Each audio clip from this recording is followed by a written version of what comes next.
Hello Gemini, Sun, Moon Rising and Venus signs. Kamusta kayo? Sana po ay nasa mabuti kayong kalagayan. Welcome back po sa Star Tarot at kung bago kayo rito, welcome din po kayo. Please subscribe, like, share my videos and leave me a comment kung nakaresonate po kayo. Thank you. First message ninyo is health, an excellent time to start an exercise program or diet. Ayan. So, perfect time daw ito ngayon. Maaring makaka-concentrate na kayo dito sa pagpaplano para sa inyong exercise program or pagpaplano sa diet na gagawin ninyo. Many new friendships are on the horizon. Marami kayong makikilala sa ngayon, mga bagong kaibigan din. Kaya, good luck sa'yo. Maswerte kayo at, maraming tao ang pwedeng interested din sa inyo na makipagkaibigan. We have love. Love is in the air. Wow. A great time for commitment and taking relationships to the next level. Wow, love is in the air. So baka ang iba sa inyo kung single pa, baka ngayon, no? Baka meron ditong mga makikilala kayo aside from new friends na pwedeng makilala ninyo, baka meron din kayong mga makikilala na magiging romantic interest ninyo, no? Lalo-lalo na kung kayo ay single pa, no? So this is a great time for commitment daw sabi. So baka ang iba sa inyo rito magpapasok na sa isang love and romantic relationship. And also, kung nasa dati na kayong relasyon, may pagle-level up, no? Dito. Baka meron na ditong mga magpapakasal, mai-engage, yung mga ganon. So, congrats and good luck. We also have opportunities. An important offer will be made. Be prepared and dress to impress. Ayan. So, baka meron ditong mga job interview, no? Ang iba sa inyo. Or baka merong mga business partnerships na po pwedeng pasukin ng iba sa inyo. Baka meron kayong mga offers sa ngayon. Kaya, ayun, galingan ninyo. At saka, maging, ayun, pag nakikipag-usap, 'di ba, make sure na maging very professional kayo para talagang ma-impress sa inyo yung kausap ninyo. Nature, interact with nature in the outdoors, around animals, farmlands, or by the ocean.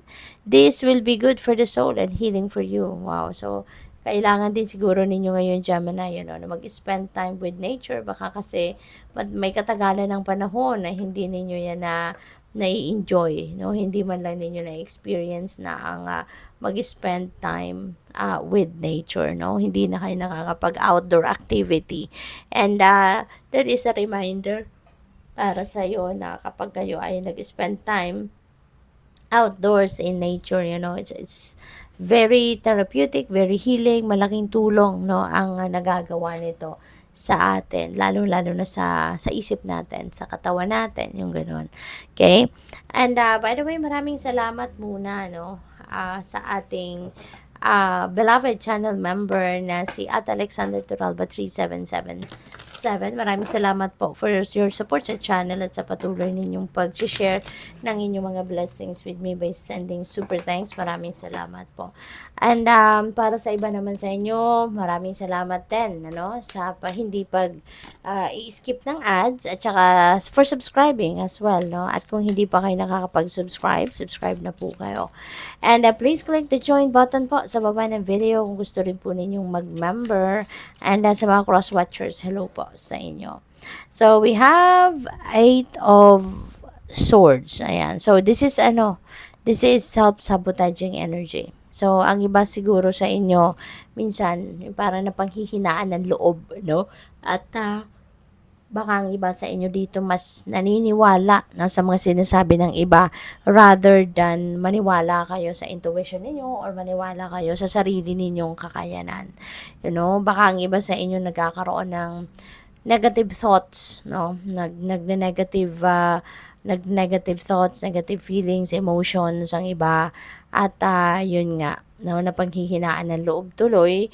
Kaya you are sometimes, some of you are feeling powerless, some of you are feeling restricted, helpless, yung mga ganon. Pero alam mo, kung iisipin mo lang talaga, hindi naman ninyo kailangang ganito ang inyong sitwasyon. Kasi kayo yung mas nakakakilala sa sarili ninyo. No, let's say for example, merong mga nagko-komentaryo diyan sa inyo na wag na yan, hindi mo kaya yan, or wag na yan kasi ganito lang ang mangyayari diyan. You never know, 'di ba? Kung ano, they don't know kung ano ang kakayanan mo. They don't know what you can do, 'di ba, sa sitwasyon na yan. Kaya wag ninyong papakinggan, no, yung mga sutsut sa inyo ng kung sino man. Kasi kayo yung mas nakakaalam sa inyong sitwasyon. Kayo yung mas nakakakilala sa inyong sarili kung ano ang kaya mong gawin. 'Di ba? Baka sa tingin nila hindi mo kaya, pero kayang-kaya mo, 'no? Maraming hindi alam ang mga tao sa paligid mo about you, 'di ba? At kung anong pagkakakilala nila sa iyo might be very superficial, pero ikaw yung mas nakakakilala sa sarili mo. Kaya dapat 'wag kayong makikinig sa kanila. You know, kasi you don't even know their agenda, bakit ka pinipigilan or bakit ka dinidiscourage, 'di ba? Kaya wag mong hayaan ano na sila yung mas sila yung mas masusunod. This is your life, 'di ba? And you know pretty much who you are, 'di ba? Kung anong kaya mong gawin, ang mga capabilities mo. Kaya mas magtiwala ka sa sarili mo, okay? What else? We have the chariot. Ayan. So, chariot is travel, no? So, baka meron kayong gagawin dito. Ang iba sa inyo may also, baka mag-shift ng energy kayo, no? From being powerless, from being controlled by other people. Baka you are having that enlightenment, no? And realization.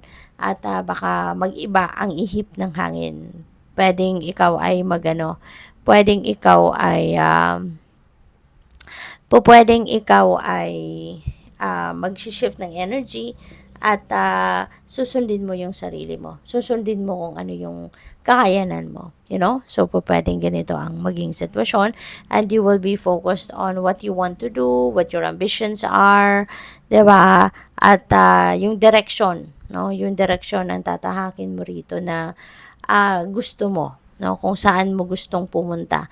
At kung susundin mo ang sarili mo, you know, you are for sure you will be determined, you will be focused, no, self-discipline as well. Papairalin mo din 'yan. So what else? We have the tower. May major change na mangyayari rito. Although, yung change na to, this is not what you have planned for para sa sarili mo. But yung changes na to, gagawin nito ng universe para sa'yo. This is the divine universe doing it for you, you know. There is going to be some sudden change. Merong a little shake up dito sa buhay ninyo sa iba't ibang parte. Depende sa inyong sitwasyon. It could be in a job, it could be in a relationship, family, mga ganon, or career. So, depende, no, sa inyong sitwasyon. But, alam mo, yung shake up na to, it might overwhelm you at first. It might, yung parang, baka mawindang ang iba sa inyo rito, lalo-lalo na those Geminis na hindi sanay sa pagbabago. Pero, you know what? Just hang on. Kasi, dadalhin ka nito sa kung saan ka dapat mapunta. You know? This is going to bring you to where you need to be at kung saan ka magiging masaya, saan ka magiging fulfilled, saan ka magiging satisfied, you know, kaya kapit lang. Okay? At saka, maganda to. No, maganda tong mga pagbabagong ito. Marirealize mo ito pag nakarating ka na sa sitwasyon kung saan ka dadalhin ng event na to. Nako, baka sabihin mo na, nako, sana noong ko pa ito ginawa, 'di ba? Sana ako na lang gumawa nito, something like that. So, we have the star. Wow, this is really beautiful. Gemini, bit-bit mo rito, no, sa pagbabagong ito sa buhay mo. Bit-bit mo dito yung bagong pag-asa. You know, you have a new hope, new direction that you are taking at magkakaroon kayo rito ng positibo na pagbabago. No, you will be very inspired. Bit-bit mo dito yung positivity, yung hope, yung optimism. Kaya parang magiging super excited ka sa mga pagbabagong mangyayari sa buhay mo. Ito na, maaring yung bagong path na to, nabubuksan ng universe para sa'yo.